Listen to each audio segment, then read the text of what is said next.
السلام علیکم ورحمۃ اللہ وبرکاتہ۔ سب کو ویلکم کرتی ہوں اپنے چینل پر اس دعا کے ساتھ کہ اہلا و سہلا و مرحبا، یا رب بنا دے ہم سب کو اہل القرآن و اہل التقوی و مغفرہ۔ نحمدہ و نصلی علی رسولہ الکریم، اما بعد فاعوذ باللہ السمیع العلیم من الشیطان الرجیم، بسم اللہ الرحمن الرحیم۔ رب اشرح لی صدری ویسر لی امری واحلل عقدۃ من لسانی یفقہوا قولی۔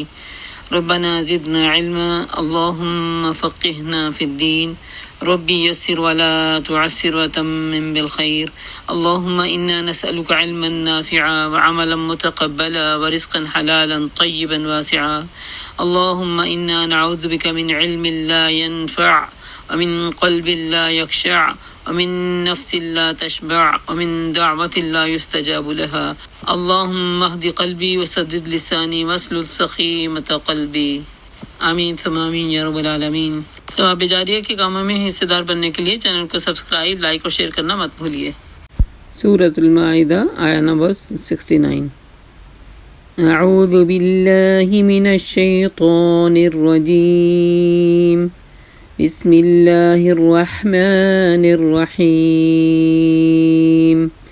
إن الذين آمنوا والذين هادوا والصابئون والنصارى من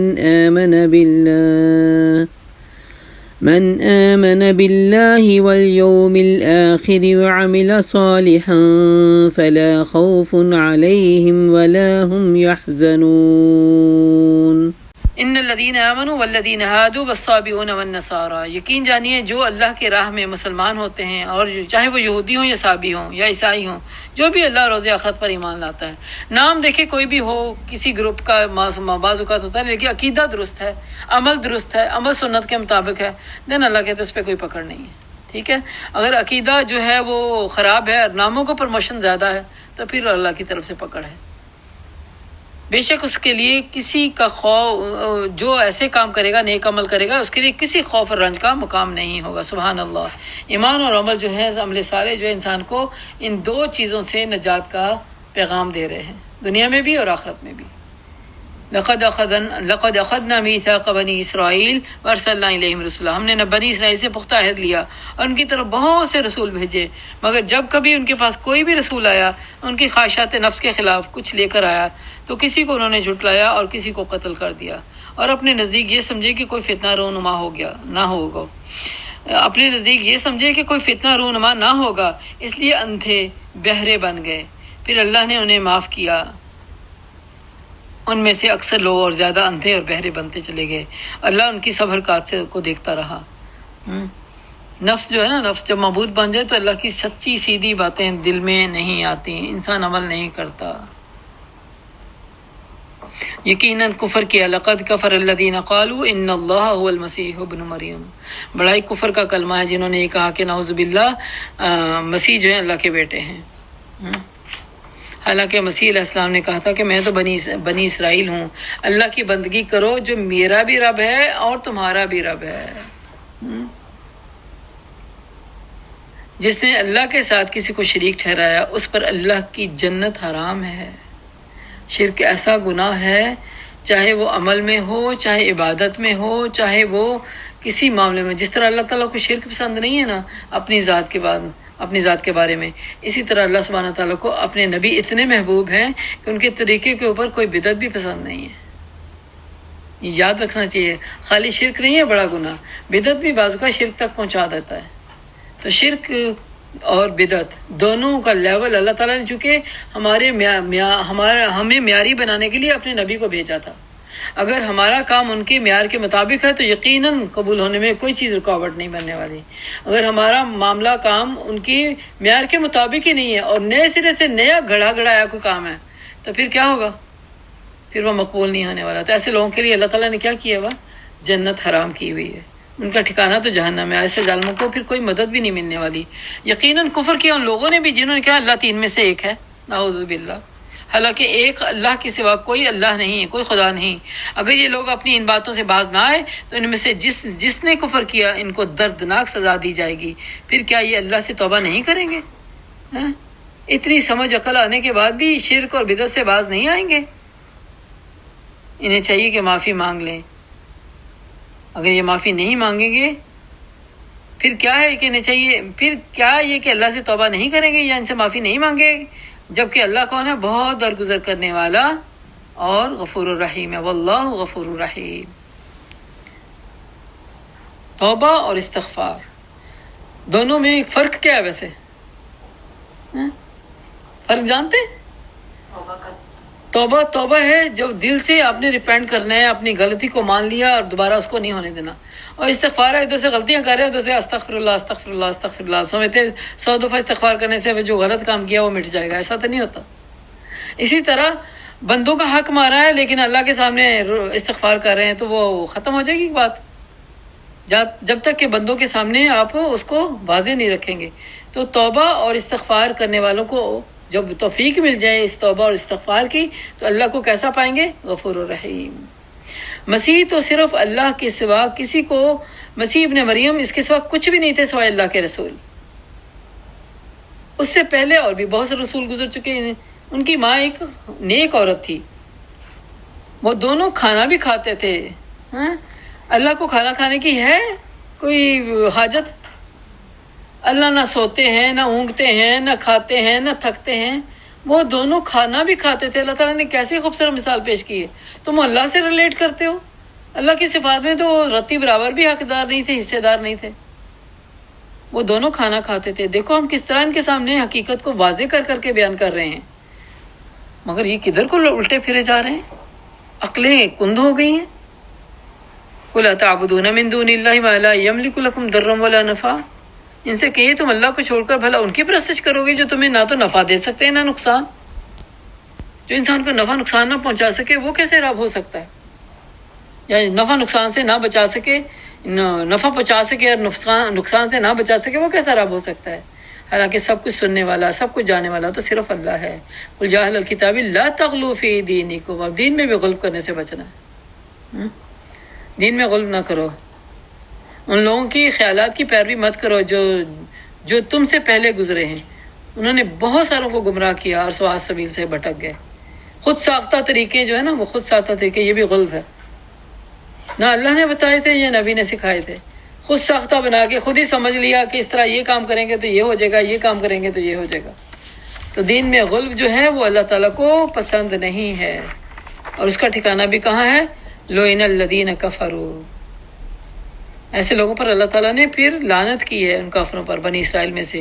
کس کی زبان سے؟ علی لسان داود اور عیسیٰ ابن مریم، داود علیہ السلام کی زبان سے بھی اور عیسیٰ ابن مریم کی زبان سے بھی۔ وہ سرکش ہو گئے تھے اور زیادتیاں کرنے لگے تھے۔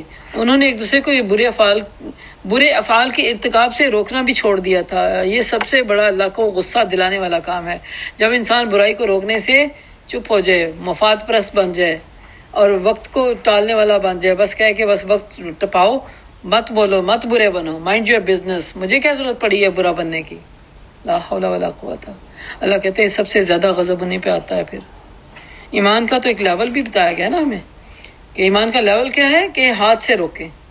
سب سے پہلا لیول پکڑ لے اس سے وہ چیز جس سے وہ غلط کام کرنے والا تھا۔ دوسرا لیول کیا ہے؟ زبان سے روکیں۔ اور تیسرا لیول کیا ہے؟ اگر اتنی بڑی پاورفل اتھارٹی آپ کی اپروچ نہیں ہے، کم از کم دل سے برا مان کے محفل چھوڑ دیں۔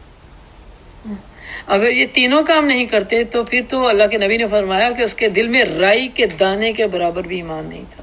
اللہ بچائے ہم سب کو، اللہ ان مصلحتوں سے ہمیں بچائے جس کی وجہ سے انسان حق بات کہنے سے دور ہو جاتا ہے۔ اللہ ہمیں سچائی کی طاقت عطا فرمائے، سچائی کو اپنی زندگی میں اپنانے اور اس پہ عمل کرنے اور روکنے اور معروف کا حکم دینے والا بنا دے۔ اللہ نے ان پر لعنت کی ان کی انہی برے اعمال کی وجہ سے۔ برا طرز عمل تھا جو انہوں نے اپنایا۔ آج تم ان میں بکثرت ایسے لوگ دیکھتے ہو جو کفار کی حمایت اور رفاقت رکھتے ہیں، ایمان کے مقابلے میں ایمان کو چھوڑ کے کافروں کا ساتھ دیتے ہیں، ان کے قانون کو پسند کرتے ہیں، ان کی زندگیوں کے اتار چڑھاؤ کو، ان کے لین دین کو کہ خوش ہوتے ہیں کہ یہ تو لکی ہیں، ان کے پاس تو نمازیں نہیں ہیں۔ لا حول ولا قوت الا باللہ۔ ان کو تو ہمیں تو نمازوں کی پابندی کے لیے دیر تک جاگنا پڑتا ہے، صبح جلدی اٹھنا پڑتا ہے، نیندیں پوری نہیں ہوتی، یہ لکی ہیں۔ یہ ورڈ بھی کفر کا ساتھ دینا ہے کہ ان کے طریقوں کو آپ انسان ان کی لک سمجھ کے قبول کر رہے ہیں اور ان پہ رش کر رہے ہیں. نعوذ باللہ. میں نے ایک روایت سنی تھی، بہت پہلے پڑھی تھی. کہا جاتا تھا کہ ایک بڑے نیک انسان نے صرف اتنا کلمہ کہہ دیا تھا کہ غسل جنابت ان پہ فرض نہیں ہے تو چلو ان کی جان چھٹی رہتی ہے، اور اس پہ اللہ نے پکڑ لیا تھا. یعنی اللہ کی بنائی ہوئی شریعت پہ کیسے انسان جرأت کر سکتا ہے کہ یہ ہمارے مفاد میں نہیں، تو یہ جو کر رہے ہیں یہ ٹھیک کر رہے ہیں. یقیناً بہت برا انجام ہے جس کی تیاری ان کے نفسوں نے کی ہے. اللہ ان پر غضبناک ہو گیا ہے، وہ دائمی عذاب میں مبتلا ہونے والے ہیں. اور اگر فی الواقع یہ لوگ اللہ اور پیغمبر اور اس کے چیز کے ماننے والے ہوتے جو پیغمبر صلی اللہ علیہ وسلم نے پر نازل ہوئی تھی، تو کبھی اہل ایمان کے مقابلے میں کافروں کو اپنا دوست نہیں بناتے. مگر ان میں سے تو اکثر لوگ جو کون ہیں وہ فاسق ہیں، اللہ کی اطاعت سے نکلے ہوئے ہیں. تم اہل ایمان کی دعوت دشمنی سب سے زیادہ سخت ان لوگوں کو میں دیکھو گے جو یہودی اور مشرکین ہیں. اور ایکسپیرینس کر کے دیکھ لیں، جس طرح بت پرست لوگ ہیں ان کے دل سخت ہے نا ایمان والوں کے اوپر، یہودی بھی یہی ہے. اور ایمان لانے والوں میں دوستی میں قریب ان لوگوں کو ذرا پاؤ گے تم جن کے وہ ہم نصارہ کہتے ہیں، کرسچن. ان کے دل میں پھر بھی عبادت گزاروں کے لیے اور ایک عزت ہے. یہ اس وجہ سے کہ ان میں عبادت گزار عالم اور تارک دنیا فقیر پائے جاتے ہیں، اور ان میں غرور نفس نہیں ہے. یہ لعنت کے کام جو ہے نا اس سے بچنے کی ضرورت ہے. وہ کون کون سے ہیں؟ انسان سرکش ہو جائے، اللہ اور اللہ کے رسول کو چھوڑ کے اپنی منمانی کرنے لگے. اور جب سرکش ہوتا ہے تو اگلا اس کا وبال کیا شروع ہوتا ہے؟ زیادتیاں کرنے لگتا ہے، اور اپنا حق سمجھ کے زیادتی کر رہا ہوتا ہے، اور کفر کے معاملے میں آگے بڑھنے لگتا ہے. پھر سب سے بڑی وجہ ہے کہ برے کاموں سے روکتا نہیں ہے.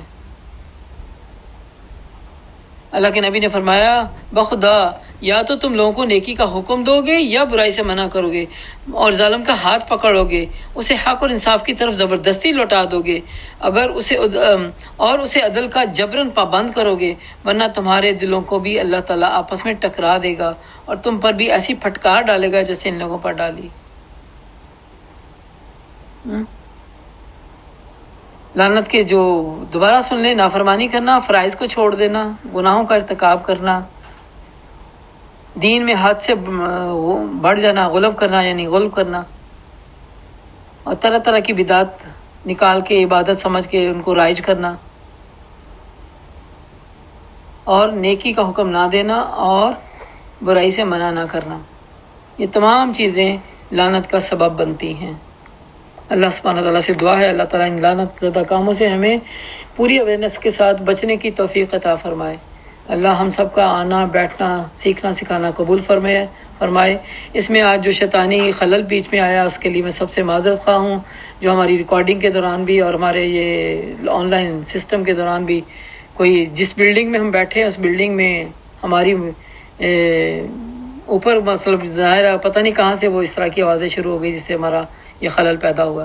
تو اللہ ہم سے معاف فرما دے، اللہ اس راستے میں رکاوٹوں کو ہم سے دور کر دے، اللہ ہم سے یہ کام پایا تکمیل تک پہنچا دے، اللہ ہم سے راضی ہو جائے، اللہ اس کام کو ہمارے حق میں مقدر بنائے، ہمارے حق میں حجت بنائے، اللہ اس کام کی ساری فضیلتیں ہمارے دامن میں ڈال دے. اللہ عمل کی جو کمیاں ہیں ہمارے اوپر اس کو تو اپنی رحمت سے دور فرما دے اور ہمیں اپنے مقربین میں شامل فرما دے. قرآن میں جو کچھ سیکھتے ہیں سمجھتے ہیں بے شک وہ حق ہے، ہم اس کو دل سے مانتے ہیں، اللہ عمل کی توفیق دے دے. اور جو کچھ غلطی منہ سے ہو گئی ہے یا زبان سے لغزش ہو گئی ہے وہ یقیناً نفس اور شیطان کی طرف سے اللہ تو معاف فرما دے. اللہ تو ہم سب کا ناصر حامی ناصر ہو جا. ربنا تقبل منا انک انت السمیع العلیم. تلاوت سنیے. قل يا أهل الكتاب لا تغلوا في دينكم غير الحق ولا تتبعوا أهواء قوم قد ضلوا من قبل وأضلوا كثيرا وضلوا عن سواء السبيل. لعن الذين كفروا من بني إسرائيل على لسان داود وعيسى بن مريم ذلك بما عصوا وكانوا يعتدون كانوا لا يتناهون عن منكر فعلوه لبئس ما كانوا يفعلون ترى كثيرا منهم يتولون الذين كفروا لبئس ما قدمت لهم أنفسهم أن سخط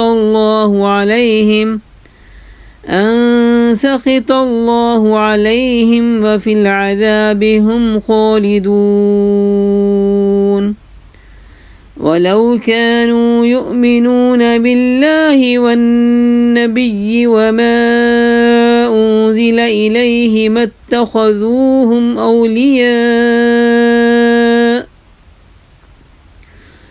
اتخذوهم أولياء ولكن كثيرا منهم فاسقون لتجدن أشد الناس عداوة للذين آمنوا اليهود والذين أشركوا ولتجدن أقربهم مودة للذين آمنوا الذين قالوا إنا نصارى ذلك بأن منهم قسيسين ورهبانا وأنهم لا يستكبرون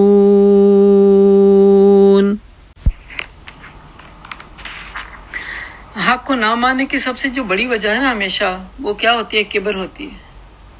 کبر کرنے والوں کو اللہ کے دیے ہوئے احکامات کو قبول کرنے میں سب سے زیادہ مشکل پیش آتی ہے. جن کے دلوں میں کبر ہوتا ہے نا وہ احکامات کو قبول کرنے میں دیر لگاتے ہیں اور اس میں توجیحات نکالتے ہیں. تو ہم سب کو اپنا دل چیک کرتے رہنا چاہیے. جہاں اللہ کا حکم آ گیا اور وہاں پہ انسان نے اگر ایسی کوئی بات ہے جو کہتے ہیں نہ ماننے کے لیے انسان عذر پیش کر رہا ہے تو وہ کہیں نہ کہیں کبر چھپا ہوا ہے. اللہ تکبر کو کہتے ہیں، تکبر چھپا ہوا ہے. تو تکبر سے اللہ ہم سب کو بال بال بچائے. وآخر دعوانا ان الحمد للہ رب العالمین. سبحانک اللہم وبحمدک نشہد ان لا الہ الا انت نستغفرک ونتوب الیک. السلام علیکم ورحمۃ اللہ وبرکاتہ. السلام ورحمۃ اللہ وبرکاتہ.